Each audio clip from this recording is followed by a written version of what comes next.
لله الحمد لله الذي وكفى والصلاة والسلام على عباده الذين اصطفى وعلى آله المجتبى أما بعد فأعوذ بالله من الشيطان الرجيم بسم الله الرحمن الرحيم إن الذين قالوا ربنا الله ثم استقاموا تتنزل عليهم الملائكة ألا تخافوا ولا تحزنوا وابشروا بالجنة التي كنتم توعدون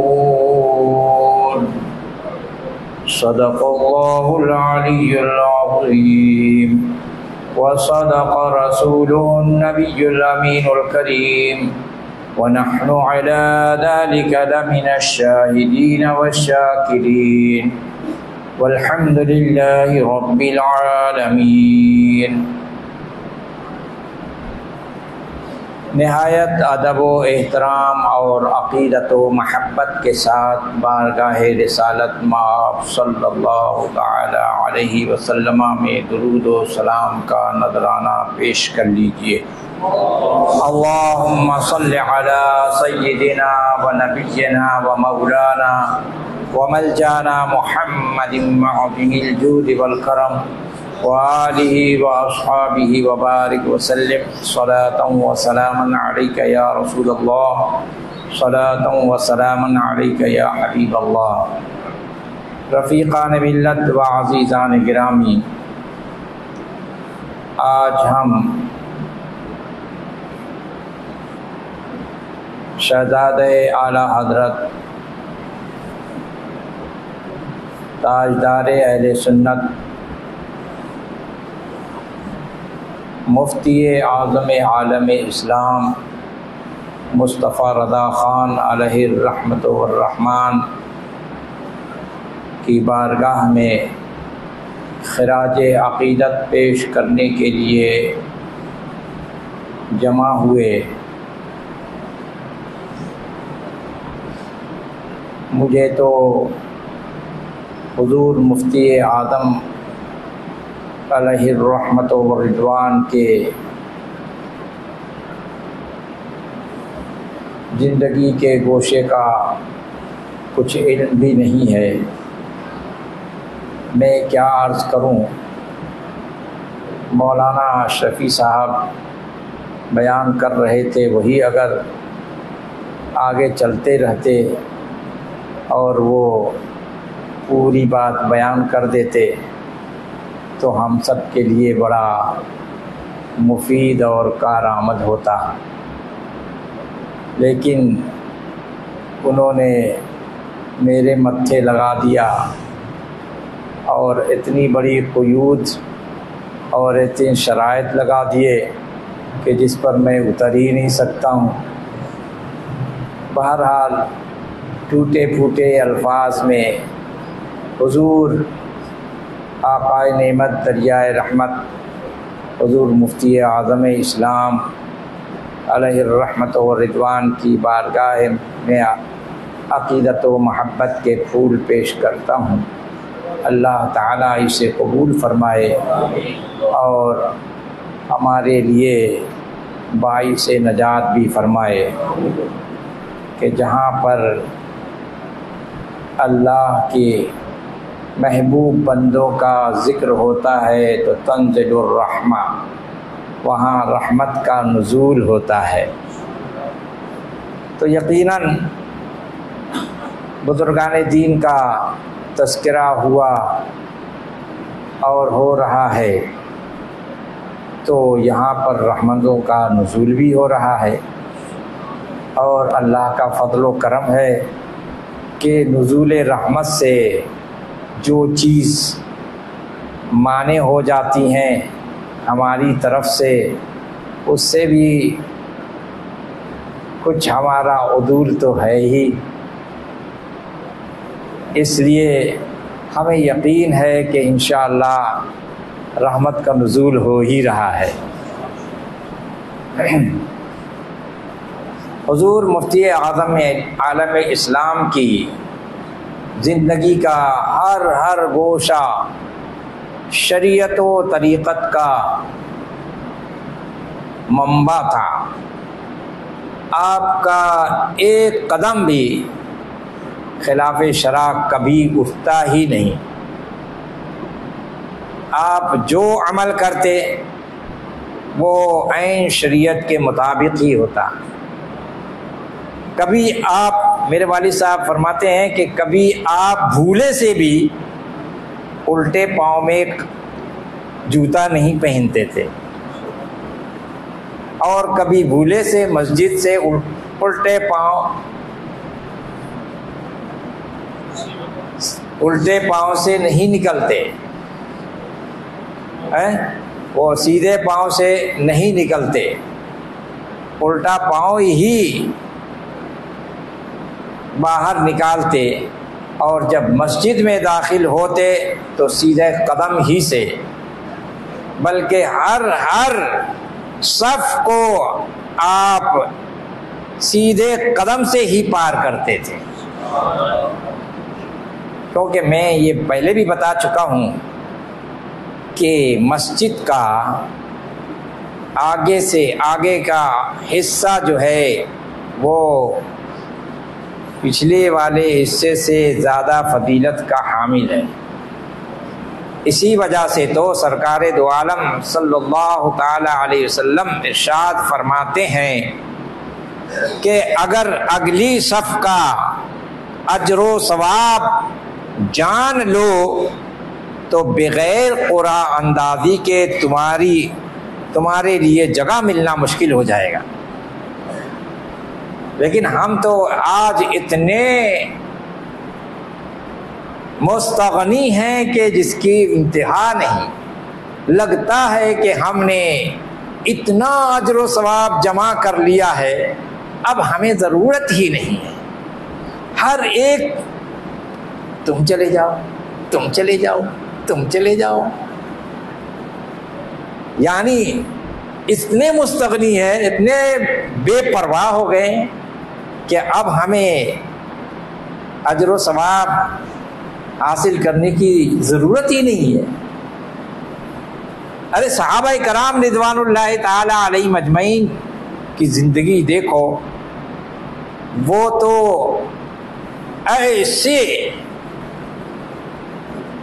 ایسے لوگ ہیں کہ رسول کائنات صلی اللہ تعالی علیہ وسلم ان کے متعلق فرماتے ہیں کہ اگر اللہ کی راہ میں یہ لوگ ایک مٹھی جو صدقہ کریں تو تم آنے والوں کے احد پہاڑ کے برابر سونا اللہ کی راہ میں صدقہ کرنے کے برابر نہیں ہو سکتا، وہ بھی اس ایک مٹھی جو کے برابر نہیں ہو سکے گا۔ احد پہاڑ اتنا بڑا ہے کہ 7 کلومیٹر قریب ہوگا کم و بیش، تو اتنا لمبا چوڑا، تو اتنا سونا، اتنے وزن کا سونا ہم اللہ کی راہ میں خرچ کریں تو وہ اس کے برابر بھی نہیں ہو سکتا جو انہوں نے ایک مٹھی جو، اور آج لوگ رسول پاک کی برابری کرنے آئے ہیں، صحابہ کی تو برابری کر نہیں سکتے تو رسول پاک کی برابری کرنے کی دعوے دار ہیں۔ ارے اسی پر بس نہیں، ان کا تو بس چلے تو نہ جانے کیا کیا بک ڈالیں۔ کہتے ہیں کبھی کبھی امتی بھی نبی سے عمل میں بڑھ جاتا ہے، نعوذ باللہ من ذالک۔ بلا بتاؤ کہ کون سا امتی ہے جو نبی سے عمل میں بڑھ جائے؟ عمل میں کیسے بڑھ سکتا ہے؟ صحابی نہیں بڑھ سکے اور تم صحابہ سے مقابلہ نہیں کر سکتے، صحابہ کے عمل کے برابر بھی تمہارا عمل نہیں ہو سکتا، نبی کے برابر کہاں سے ہو سکتا ہے؟ یہ بہرحال عرض کر رہا تھا کہ ہر صف اقدم وہ مؤخر سے افضل ہے اور زیادہ اجر و ثواب کی حامل ہے۔ اس بنا پر ہر اگلی صف میں قدم اگلا قدم جو رکھا جاتا ہے وہ سیدھا قدم ہوگا، اور یہی طریقہ حضور مفتی اعظم علیہ الرحمت و رضوان کا تھا کہ جب بھی آپ مسجد کے اندر داخل ہوتے تو ہمیشہ سیدھے قدم سے داخل ہوتے، کبھی پھولے سے بھی ایسا نہیں ہوتا تھا کہ الٹا قدم پڑ جائے، اور آگے کی صفوں میں بھی سیدھے پاؤں سے آگے بڑھتے جاتے۔ یہی بات میں عرصہ دراز سے بتاتا چلا آ رہا ہوں، لیکن لوگوں کے اندر نہ جانے کون سا استغنا ہے اور نیکیوں سے ان کو اتنی لاپرواہی ہے کہ ان باتوں کی طرف کوئی توجہ ہی نہیں ہے۔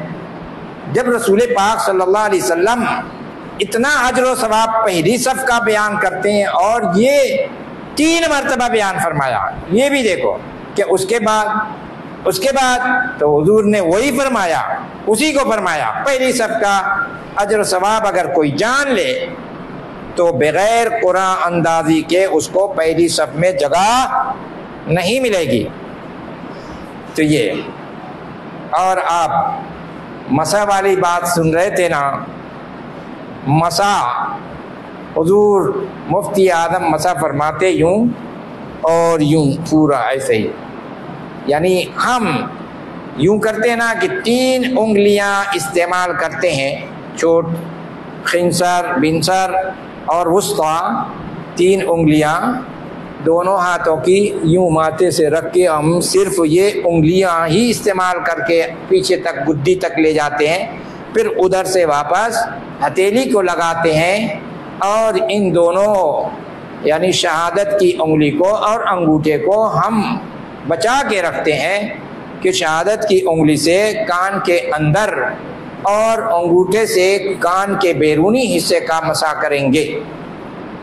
ایک طریقہ ہمارے فقہا نے یہ لکھا ہے، اور حضور صدر الشریعہ بدر الطریقہ مولانا امجد علی اعظمی نے بھی اپنی کتاب بہار شریعت میں یہ تحریر فرمایا ہے۔ تو ایک یہ طریقہ ہے، اور دوسرا طریقہ وہ ہے جو حضور مفتی اعظم فرماتے، تو سیدھا، یعنی کہ پورا ہاتھ صرف یہ شہادت کی اور انگوٹھے کو بچا کر کے پورا ایک مرتبہ میں گدی تک لے کے چلے جاتا، پورا یہ سارا لگا کے، تو یہ سارا مسح ہو گیا، واپس اب لانے کی ضرورت ہی نہیں ہے۔ جب مسح ہو ہی گیا اب واپس کی لانے کی ضرورت ہی کیا ہے؟ البتہ یہ کہ اب کان کے اندر کا اور بیرونی حصے کا مسح ہے تو وہ ان کو بچا کے رکھا گیا ہے۔ اور اسے تو بتا رہے تھے کہ وہ مولانا عبد المبین نعمانی صاحب تھے، وہ مفتی بحر العلوم مفتی عبد المنان صاحب اعظمی نہیں تھے، بلکہ وہ مولانا عبد المبین نعمانی صاحب تھے۔ انہوں نے کہیں لکھا بھی ہے یہ، تو دیکھا گیا کہ ایسا کیا تو کسی نے پوچھا نہیں، پوچھنے کی ضرورت ہی نہیں ہوتی تھی، کسی کو ہمت ہی نہیں پڑتی تھی۔ بہرحال تو آپ نے جب یہ دیکھا گیا ہے کہ فتاوی شامی اور در مختار میں یہ قول دونوں لکھا ہوا ہے، مسح کا دونوں طریقہ لکھا ہوا اور دونوں مفتابع ہی ہے، البتہ یہ ہے کہ یہ زیادہ اجر و ثواب کا حامل ہے۔ یہ آسان والا طریقہ جو ہے نا وہ زیادہ اجر والا ہے۔ تو جس دن سے احقر نے یہ مسئلہ پڑھا تو اس دن سے فقیر بھی اسی پر عمل کرتا ہے۔ البتہ میں جب میں نے نولیزا وغیرہ پڑھی تھی تو اس وقت میں وہی عمل کرتا تھا، لیکن جب سے وہ میں نے پڑھ لیا تو اس کے بعد میں بھی وہی عمل کرتا ہوں، اپنی پیر مرشد کی اتباع بھی ہو گئی، شریعت کی بھی اتباع ہو گئی، سمجھ گیا؟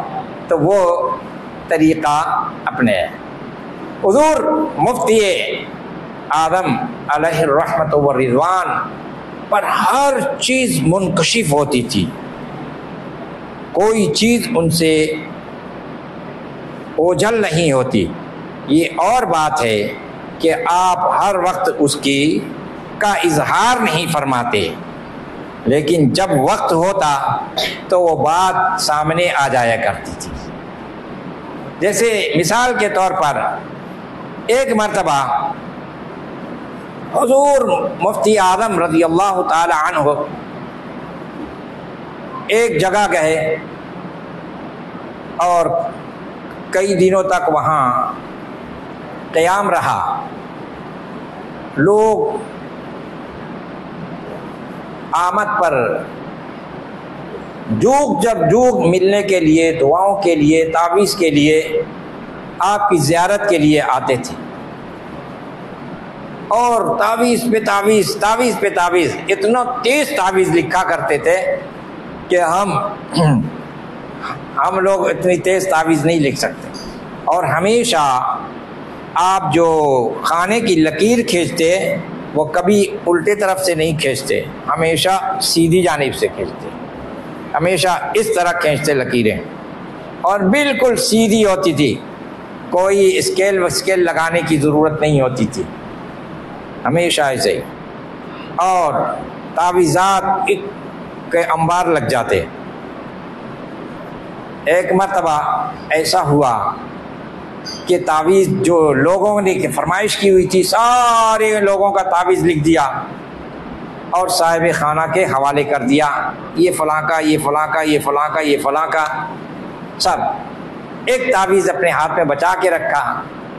تو یہ سوچتے رہے کہ ہے کیا چیز، یہ کیسا تعویذ ہے چھوٹا سا۔ پھر آخر میں کہا کہ یہ لیجئے، یہ رکھ لیجئے، وہ کوئی ضرورت مند آئے گا تو اس کو دے دیجئے گا، ضرورت مند آئے گا تو دے دیجئے گا۔ اب ان کی ہو گئی ہوا خراب، اوہو، اپنی زوجہ صاحبہ سے کہتے ہیں لگتا ہے کہ اب جب وہ پوچھا کہ حضرت یہ تعویذ کس چیز کا ہے؟ کہا یہ دمے کا تعویذ ہے، دمے کا مرض ہے جس کو، اس کا یہ تعویذ ہے، اس کام کے لیے تعویذ ہے۔ تو یہ کہنے لگے کہ ارے اب تو لگتا ہے کہ ہمارے گھر میں کوئی دمے کا مریض آ جائے، ہمارے گھر میں کوئی دمے والا پیدا ہو جائے گا، دمے کا مریض ہو جائے گا، اور یہ بھی یا تو یہ کہ کوئی دمے کا مریض ہمارے پاس آئے گا تعویذ لینے کے لیے۔ ایک صاحبہ آئی تو انہوں نے کہا کہ ہم اتنی دیر سے دروازے پر کھڑے تھے، رات کی دیر ہو گئی، آپ دروازہ ہی بند کر کے رکھے، کتنا آسرا لے کے آئے کہ اپنا دکھڑا سنائیں گے بڑے مولانا صاحب کو، اور ہم ان سے کچھ اپنے لیے دم درود کرائیں گے، لیکن دروازہ ہی نہیں کھلا۔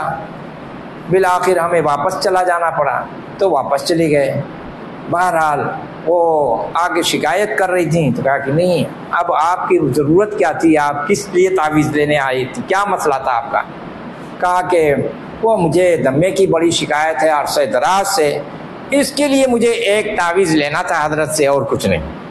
کہا وہ تو آپ کو دیا، آپ کے لیے دے کے گئے ہیں، آپ کے لیے دے کے گئے انہوں نے۔ تو اب دیکھیے کہ وہ عورت آئی اور بغیر اپنا مدعا بیان کیے چلی گئی، لیکن حضور مفتی اعظم کی نگاہ نے جان لیا اور پہچان لیا کہ وہ کس کے لیے، وہ کس غرض سے آئی تھی، اور اس کے لیے تعویذ بنا کر کے وہ دے دیا۔ تو جو اللہ والے ہوتے ہیں، اللہ تبارک و تعالی ان کی نگاہ کیمیا کو زور بہت دور بھی بنا دیتا ہے، بلکہ حضور مفتی اعظم تو اپنے قول میں یہ فرماتے ہوئے نظر آتے ہیں کہ لوح محفوظ بھی ان کی نظروں کے سامنے ہے، لوح محفوظ سے بھی ان کی نگاہ ہٹی نہیں ہے، لوح محفوظ پر بھی ان کی نگاہ جمی ہے، اور وہ لوح محفوظ کی بات کو بھی دیکھتے ہیں۔ کیا فرماتے ہیں؟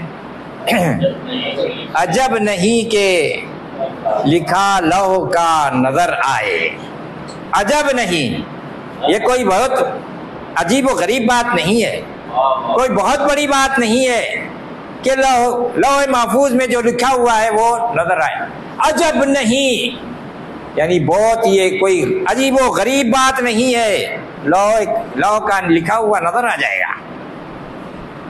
تو عجب نہیں کہ لوح کا لکھا نظر آئے، جو بار بار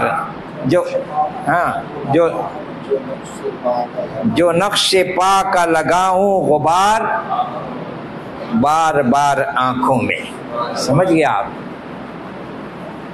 اور حضور سید عالم صلی اللہ تعالی علیہ وسلم کے دیدار کا اسی اپنی نعت شریف کے مطلع میں بیان فرماتے ہیں، تو کہ دیدار یعنی دیدار کی خواہش ظاہر کرتے ہیں، کیا ہے؟ کچھ ایسا کر دے میرے کردگار آنکھوں میں، کچھ ایسا کر دے میرے کردگار آنکھوں میں کہ جلوہ گر ہو رخ کی بہار آنکھوں میں، ہمیشہ نقش رہے روئے یار آنکھوں میں، ہمیشہ نقش رہے۔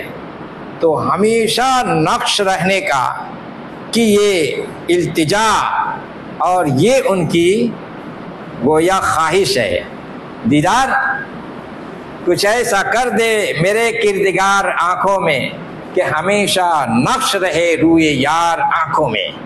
تو روئے یار جو ہے ہمیشہ آنکھوں میں رہے، دیدار تو ہو ہی جائے، ایک مرتبہ دیدار ہو، دو مرتبہ دیدار ہو، میری یہ خواہش ہے کہ ہر دم میری آنکھوں میں بسے ہی رہے، یہ میری آنکھوں سے آپ کی تصویر جائے ہی نہ، میں ہمیشہ رہوں۔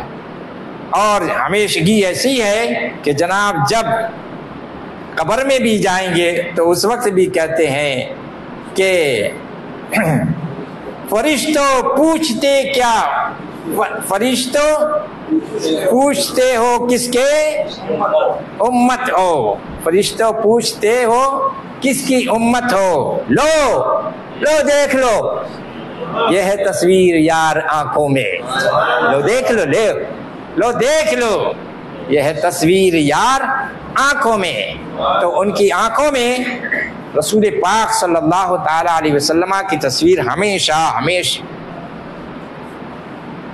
چھپی ہوئی ہے، ہمیشہ دیکھ رہے ہیں، اور وہ ان کی نظر سے اور ان کی آنکھ سے وہ جا نہیں رہتی، یہ ان کی تمنا ہے، وہ تمنا اللہ تعالیٰ نے پوری، جو خواہش آپ فرماتے ہیں وہ پوری ہوتی ہے۔ تو آپ رضی اللہ تعالی عنہ ایسے منصب پر فائز ہیں کہ آپ کی ولایت کا چرچا تو پیدائش کے بعد ہی سے شروع، اور اعلیٰ حضرت عظیم البرکت رضی اللہ تعالیٰ عنہ نے مزید اس پر سند عطا فرما دی، اور اس سے بڑھ کر اور بھی حضرت نوری میاں نے سند عطا فرما دی۔ تو آپ تو پیدائشی ولی تھے۔ اسی طرح ایک اور مقام پر گئے، اور جو ہے وہاں پر بھی ایک عورت بڑی دکھوں کی ماری بیچاری، لیکن وہ سندھی عورت تھی۔ اب وہ بڑے پوچھ پاچھ کے کہ کہاں پر ہیں سنا، تو اب حضور جہاں بھی جاتے نا تو وہاں پر ایک عجیب سا سما ہو جاتا اور لوگوں کے دلوں میں لگتا ہے کہ اللہ تعالیٰ کی طرف سے یہ اعلان ہو جاتا کہ فلاں میرا بندہ آ رہا ہے، سب اس کی زیارت کے لیے سب امٹ پڑو۔ ایسا ہی ہمیشہ جہاں بھی آپ جائیں کوئی آپ کی آمد کا تذکرہ نہیں ہوتا، نہ کوئی پوسٹر، نہ کوئی جو ہے آپ کا اعلان، اور نہ گھر والے کو جہاں پر ان کی آمد ہے اس کو پتہ، اور آتے تو وہ میزبان کے گھر پہنچتے پہنچتے ایک جم غفیر لگ جاتا تھا۔ خود میں نے بارہا ملاحظہ کیا ہے اور میرے والد ماجد بھی ہمیشہ سے بتاتے رہے کہ ہمیشہ حضور مفتی اعظم کی عادت تھی کہ جب گھوسی شریف کے قرب و جوار سے بلکہ 80-100 کلومیٹر کے قریب سے بھی گزرتے تو فرماتے چلو صدر الشریعہ کے یہاں، تو وہ چلے آتے گھوسی شریف۔ صدر الشریعہ علیہ الرحمہ سے بڑی گہری محبت تھی دونوں برادران کو، اور اعلیٰ حضرت عظیم البرکت کی یہ دین ہے اور انہی کا فیض ہے کہ اعلیٰ حضرت عظیم البرکت رضی اللہ تعالیٰ عنہ نے حضور صدر الشریعہ بدر الطریقہ کو جو فیضان عطا فرمایا اور جو ان کو اپنی بارگاہ کے لیے چن لیا ہے، اگرچہ لوگوں کو جلن ہوتی رہی، اور میں تو آج بھی دیکھتا ہوں کہ صدر الشریعہ بدر الطریقہ علیہ الرحمت والرضوان کے خانوادے سے بہت سے لوگوں کو ہمیشہ بیر رہا ہے۔ حضور صدر الشریعہ تھے جو بھی ان سے بیر تھا، اور ان کے بعد بھی بیر رہا، تو یہ بیر چلا آ رہا ہے، سمجھے آپ؟ تو حضور صدر الشریعہ علیہ الرحمہ پر حضور اعلیٰ حضرت حد درجہ اعتماد فرماتے تھے، اور یہ ہمیشہ اس خانوادہ کی، یہ ہمارے خانوادہ بنو امجدیہ پر یہ خاص ان کا فیضان ہے اعلیٰ حضرت اور اعلیٰ حضرت کے خاندان کا، ہمیشہ ان کو با اعتماد بناتے رہے، ہمیشہ اعتماد فرماتے رہے، اور اللہ تعالیٰ نے اعتماد کے قابل بھی بنا دیا، اللہ تعالیٰ اعتماد کے قابل ہی بنائے۔ تو ہمیشہ یہ تو حضور مفتی اعظم جب بھی تشریف لاتے تو ہم لوگوں کو پتہ نہیں ہوتا، اور آپ تشریف لے آتے تو پورا ایک جلوس کی شکل میں قادری مندر تک پہنچتا، یعنی جب آپ رکشے میں بیٹھ کر کے بس اسٹاپ سے یا اسٹیشن سے قادری مندر تک آتے، آدھا کلومیٹر بھی نہیں ہوگا بس اسٹاپ سے گھر، تو حضور رکشے میں جلوہ بار ہوتے اور پیچھے پیچھے پیچھے لوگ ایک جم غفیر لگ جاتا۔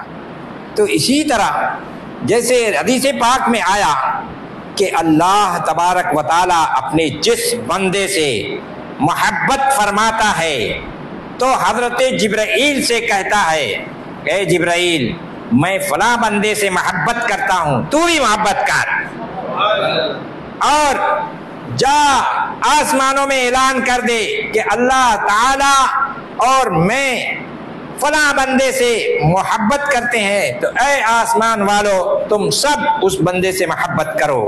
وہ سب محبت کرنے لگ جاتے ہیں۔ پھر یہ اعلان ہو جاتا ہے کہ جاؤ زمین پر سب کو اعلان کر دو کہ اللہ تعالیٰ فلاں بندے سے محبت کرتا ہے، تو اس بندے سے تم بھی محبت کرو، تو سارے لوگوں کے دلوں میں اس کی عظمت بیٹھ جاتی ہے، اور سارے لوگ اس کی زیارت کے لیے اور اس محبوب خدا کو کے دیدار کے لیے تڑپنے لگتے ہیں، اور چوک آنے بہرحال تو اب وہ عورت بڑا پوچھ تاچھ کے کیسے کیسے جب وہاں پہنچی میزبان کے گھر تک تو معلوم ہوا کہ وہ تو چلے گئے، ابھی ابھی نکلے ہیں اسٹیشن کے لیے، چلے گئے۔ اب وہ بیچاری بڑی مجبور آئی تھی اور اپنا دکھڑا لے کر آئی تھی، لیکن ملاقات نہیں ہوئی، حضور چلے گئے۔ جب گاڑی میں بیٹھ گئے تو فرماتے ہیں کہ لاؤ قلم کاغذ دو۔ قلم اور کاغذ منگایا اور تعویذ آپ نے لکھ دیا تعویذ اور موڑ کے دے دیا، یہ لو، اب تم جب باہر نکلو گے تو ٹکٹ گھر کے پاس ایک عورت ملے گی اور وہ اس حلیے میں ہوگی کہ وہ پیلے رنگ کی چادر اوڑھے ہوگی، اس کو دے دینا، اس سے زیادہ سوال جواب نہیں کرنا، بس دے دینا۔ جب گاڑی روانہ ہو گئی، سب لوگ آئے باہر، تو جس کو تعویذ دیا وہ بھی آئے۔ اب وہ اسی مقام پر جہاں حضور نے بیان فرمایا کہ وہ ٹکٹ گھر کے پاس ملے، تو ٹکٹ گھر کے پاس پہنچے تو وہاں پر وہ عورت پیلی چادر اوڑھے ہوئے کھڑی تھی اور رو رہی تھی زار و قدار۔ تو پوچھا کہ کیوں تم رو رہی ہو؟ کہ ہم تو بریلی کے میاں صاحب آئے تھے، ہم ان سے ملاقات کے لیے بڑی پوچھ تاچھ کر کے اس جگہ پہنچے تو معلوم ہوا کہ وہ تو چلے گئے اسٹیشن، اب بھاگے دوڑے ہم وہاں سے یہاں اسٹیشن آئے ہیں تو معلوم ہوا کہ گاڑی بھی روانہ ہو گئی، ہمیں ایک تعویذ لینا تھا بس، اور کیا مسئلہ ہے تمہارا؟ کا مسئلہ تو بڑا گمبھیر ہے، اب حضرت ہوتے تو ہم بیان کرتے، کہ نہیں تم جو ہے تمہارے لیے سامان آ گیا ہے، تم فکر نہیں کرو۔ کہنے لگی کہ میرے ہاں اولاد نہیں ہو رہی، تو میرا شوہر جو ہے عرصے دراز سے بار بار یہی میرے کو تانا دیے جا رہا، اب تجھے چھوڑ دوں گا، اب تجھے طلاق دے دوں گا، اب تجھے چھوڑ دوں گا، اب تجھے چھوڑ دوں گا، یہی مجھے تانا دیے جا رہا، میں جاؤں کہاں جاؤں؟ اب جو ہے میں تو زندگی عذاب میں پڑ گئی کہ اولاد نہیں ہے، اس وجہ سے مجھے یہ طلاق دے رہا ہے۔ قصور اپنا کوئی بھی نہیں ہے، سب قصور عورت کا، سارے کے سارا معاشرہ، چاہے وہ ہندو ہو مسلم ہو کوئی بھی معاشرہ، ہر معاشرہ عورت ہی کو معتوب کرتا ہے، اسی کو مجرم قرار دے رہا ہے۔ ارے عورت کا کیا قصور ہے؟ کیا مرد کا قصور نہیں ہو سکتا ہے؟ اور اس میں دونوں کا قصور نہیں ہو، اللہ تبارک و تعالیٰ نے اس میں رکھی نہیں اولاد، ایسا بھی تو ہو سکتا ہے جتن کرے اور تدبیر کرے، اللہ تعالیٰ عطا فرمائے، اور ایسا ہوتا رہا ہے، ہمیشہ سے ہوتا، لیکن کبھی ہم نے ماضی میں ایسا نہیں سنا جو اب سنتے ہیں کہ ہر وقت جو ہے ساس بھی تانا دے رہی ہوتی ہے تو شوہر بھی تانا دے رہا ہوتا ہے، تو ساس نمبر 2 بھی تانا دے رہی ہوتی ہے، تیسری ساس بھی تانا دے رہی ہوتی ہے، مطلب نندیں وہ ساس سے کم نہیں ہیں، وہ ساس سے 2 ہاتھ اوپر ہیں آج کل، سمجھ گیا؟ ہاں، تو نند جو ہوتی ہے وہ بھی عذاب بنی ہوتی ہے بہو کے لیے۔ تو اپنے گھر کا معاشرہ صحیح کرو، میل اور محبت، اگر کسی کے ہاں اولاد نہیں تو اسے تانا تشنیع کرنے کی کیا ضرورت ہے؟ تدبیر کرو، اللہ تعالیٰ نے تدبیر رکھی ہے۔ حضرت عربی کے ہاں وہ اولاد نہیں تھی، کتنی جتن کیا، کتنے بڑے بڑے اولیاء کے پاس حاضر ہوئے کہ ہمیں جو ہے نا اولاد نہیں ہے، اولاد کے لیے دعا فرما دیجئے، دعا فرما دیجئے، اور وہ سب وہ لوگ تھے کہ لوح کا لکھا نظر آئے، وہ سارے وہ لوگ تھے جن کے پاس وہ گئے، ان سب کو لوح کا لکھا نظر آ رہا ہے، سب کہہ رہے ہیں تمہاری قسمت میں اولاد نہیں ہے، تمہاری قسمت میں اولاد نہیں ہے۔ تو اسی لیے تو آئے اب جگہ چھان ہار کے اب آخری بارگاہ قطب الاقطاب سلطان الاولیاء حضرت سیدنا غوث اعظم رضی اللہ تعالیٰ عنہ کی بارگاہ میں حاضر ہوئے، عرض کیا، اس مقصد کے لیے حاضر ہوا۔ انہوں نے بھی فرمایا آپ کے ہاں اولاد نہیں ہے۔ کہا حضور اسی لیے تو آپ کی بارگاہ میں آئے کہ آپ اولاد عطا فرما دیں گے اللہ کے عطا سے، اللہ نے آپ کو اتنا رتبہ دیا ہے، آپ ضرور ہمیں اولاد عطا فرما دیں گے۔ کہا اچھا تو تمہیں اولاد چاہیے لیکن تمہاری قسمت میں اولاد ہے نہیں، ملے گی کیسے؟ کہا حضور آپ دعا فرما دیں گے تو مل ہی جائے گی۔ کہا اچھا ایسا کرو، میری ایک اولاد رہ گئی ہے اور میری پشت سے اپنی پشت رگڑ لو، وہ تمہیں مل جائے گی، چلے جاؤ۔ تو اب جو ہے حضور غوث اعظم کی پشت سے محی الدین ابن عربی، تو وہ ان کے والد عربی، وہ جو ہے نا غوث اعظم کی پشت سے اپنی پشت رگڑ لی اور ان کے ہاں محی الدین عربی آ گئے جو شیخ التصوف ہیں، شیخ جو ہے کاشفین ہیں۔ تو یہ اتنے بڑے مرتبے والے بزرگ حضور غوث اعظم رضی اللہ تعالیٰ عنہ کی عطا سے۔ تو اسی طرح ان بزرگوں نے ہمارے لیے جو ہے نا کچھ آسانیاں پیدا کر دی ہیں، کچھ دعا ہمارے لیے، کچھ قرآن مجید فرقان حمید کی آیات ہمارے لیے اور کچھ نقوش ہمارے لیے دے دیے ہیں کہ ان نقوش سے لوگوں کی بگڑیاں بن جاتی ہے، اولاد بھی مل جاتی ہے۔ تو الحمدللہ میں نے بھی بارہا، ایک دو نہیں بہت سارے، بس گنتی کے دو چار ہوں گے جہاں پر یہ معاملہ نہیں ہوا ہوگا، ورنہ میں نے ہزاروں دیے تعویذ، سب کے ہاں اگر 20 سال 25 سال سے اولاد نہیں تھی ان کے ہاں اولاد آ گئی۔ یہ حضور مفتی اعظم کا کرم ہے، حضور مفتی اعظم کا فیض ہے، اپنے اندر کوئی بات نہیں ہے، یہ بس ان سے لو لگانے کا اور ان کی جو ہے نا جوتی برداری کا یہ سب صدقہ ہے۔ تو بہرحال وہ عورت جو ہے بڑی کرب میں تھی، اب وہ یہی اپنا مدعا پیش کیا کہ وہ ایسا معاملہ، کہا ہاں تمہارے لیے یہ تعویذ حضرت نے دیا ہے اور تمہارا حلیہ بھی بتایا تھا کہ تم پیلی چادر اوڑھ کر کے یہاں پر کھڑی ہو، یہ لو تمہارے لیے تعویذ ٹرین میں بیٹھ کر کے لکھا ہے اور یہ اس کو اس طرح سے استعمال کر لو، یہاں پر باندھ لو۔ اور پھر معلوم ہوا کہ جو ہے وہ 6 مہینے بعد اس کے ہاں اولاد کی خوشخبری آ گئی کہ ہاں اس کے ہاں اولاد ہونے والی ہے۔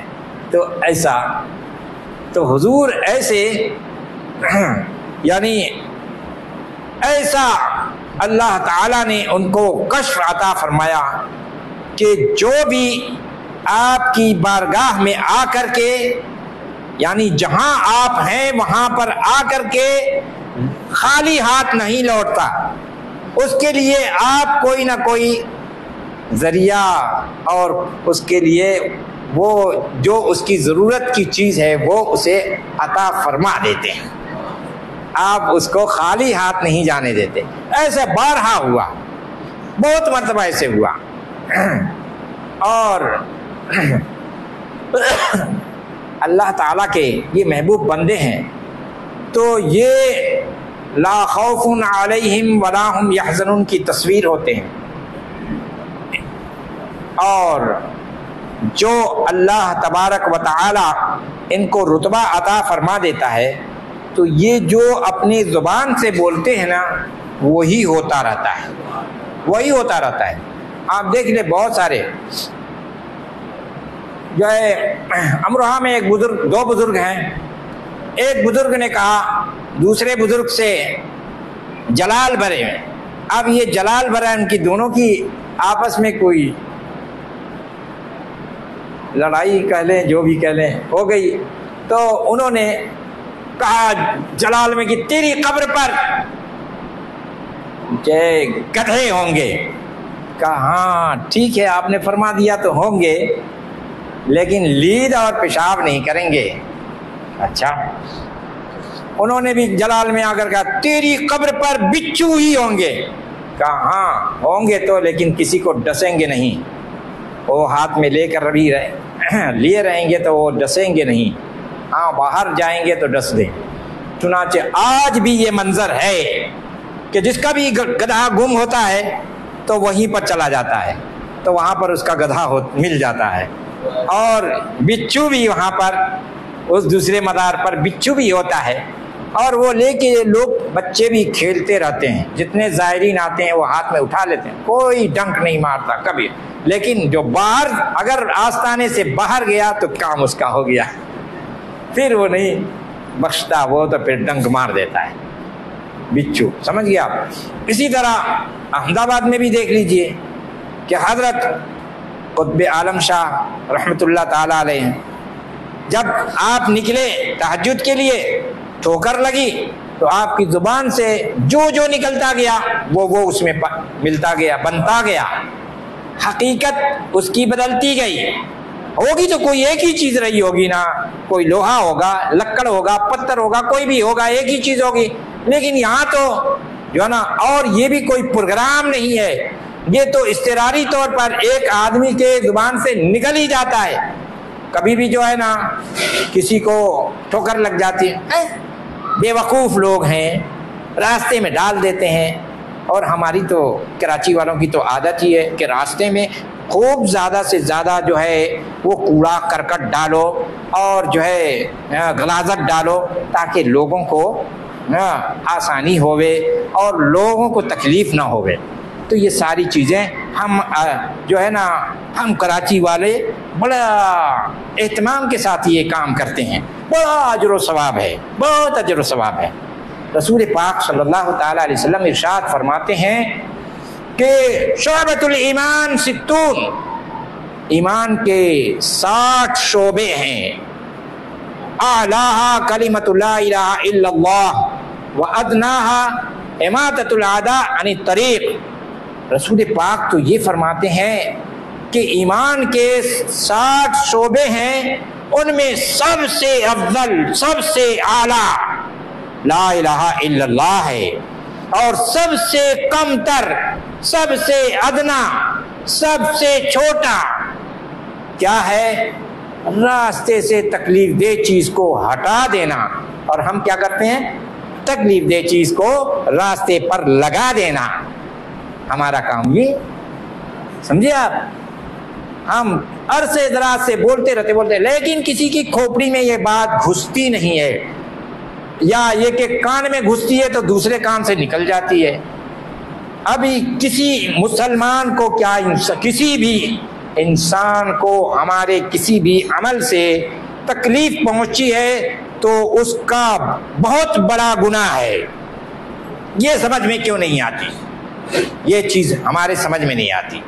بہرحال میں عرض یہ کر رہا تھا, یہ تو آپ کو سمجھانے کے لیے تھوڑی بات بتا دیتا ہوں, لیکن عقل مندہ رہا اشارہ کافی. لیکن یہاں تو ایسے لوگ عقل مند ہیں کہ جناب جو ہے کھول کے مسئلہ بیان کر دو تو بھی ان کی کھوپڑی میں نہیں گھستا ہے اور نہ کبھی عمل کی کوئی خواہش ہوتی ہے. بہرحال بزرگوں کے احوال سننے کا مقصد ہی یہی ہوتا ہے. ہم ان کے آراس مناتے ہیں اسی لیے کہ ہم اپنے آپ کو سدھاریں, اپنے آپ کو ان کے طرز زندگی سے ہم اپنے آپ کو جو ہے سلیقہ مند بنائیں اور ہم سلیقہ سیکھیں. لیکن یہ تو خالی اب بیان ہی رہ گیا, خالی فضائل و کمالات بیان کرو. سنو, ارے مولانا نے فلاں کے بیان اتنے فضائل بیان کر دیے, اتنا فضائل. ارے فضائل و کمالات سن کے کیا فائدہ جب آپ ان کے فضائل و کمالات کی طرف آپ کی رغبت ہی نہیں ہے. جو ان کا طور طریقہ ہے اس کی طرف آپ کا دھیان ہی نہیں ہے، تو اس سے کیا فائدہ؟ اس عرس میں آنے کا فائدہ کچھ نہیں ہے۔ فائدہ تو یہی اسی وقت ہوتا ہے کہ جب آدمی اس صاحب عرس کے اعمال سے چند ایک اعمال ہی صحیح کچھ تو اختیار کر لے، اپنی زندگی کو سنوارنے کا کوئی تو جو ہے طریقہ اختیار کر لے، یہ ہو جاتا ہے۔ تو دیکھو اولیاء اللہ کے زبان سے جو نکلتا ہے نا وہ ہو جاتا ہے۔ وہاں پر ٹھوکر لگی، وہاں لوہا ہے، لکڑ ہے کہ پتھر ہے، نہ جانے کیا ہے، تو وہی ساری چیزیں یہی ہے، لوہا بھی ہے، لکڑ بھی ہے، پتھر بھی ہے، اور جنے کیا آج تک سارے سائنسدان لوگ اس کو چیک کر کے تھک گئے، ہار گئے اور لاجواب ہو گئے۔ آج تک کسی نے نہیں بتایا کہ یہ جنے کیا ہے، کیا چیز ہے وہ، تو وہ آج تک کوئی نہیں جان سکتا کہ وہ کیا چیز ہے، سمجھ گیا؟ تو یہ زبان سے تو اولیاء اللہ کی شان یہی ہوتی ہے کہ زبان اللہ تبارک و تعالی، اس زبان تو اس کی ہوتی ہے، اور جو ہے اور اللہ تعالیٰ حدیث قدسی میں بیان فرماتا ہے، جو بخاری شریف میں بڑی طویل کتاب الرقاق میں بڑی طویل حدیث ہے، اس میں یہ بھی ہے کہ میں اس کی زبان بن جاتا ہوں جس سے وہ بولتا ہے، تو بولی اس کی ہوتی ہے لیکن اللہ تعالیٰ کا حکم چلتا رہتا ہے، تو وہ بولے گا اور وہ کام ہوتا جائے گا۔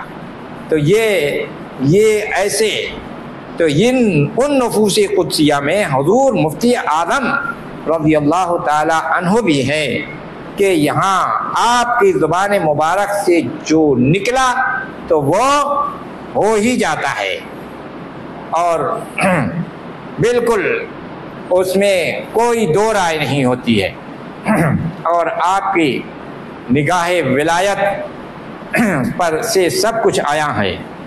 تو آپ کو اللہ تبارک و تعالیٰ نے اتنا مرتبہ و مقام عطا فرمایا ہے۔ اب میں دعا کرتا ہوں کہ اللہ تبارک و تعالیٰ ایسی نفوس قدسیہ سے ہمارے تعلق کو ہمیشہ برقرار رکھے، اور ان کے نقوش قدم پر ہمیں بھی چلنے کی توفیق عطا فرمائے۔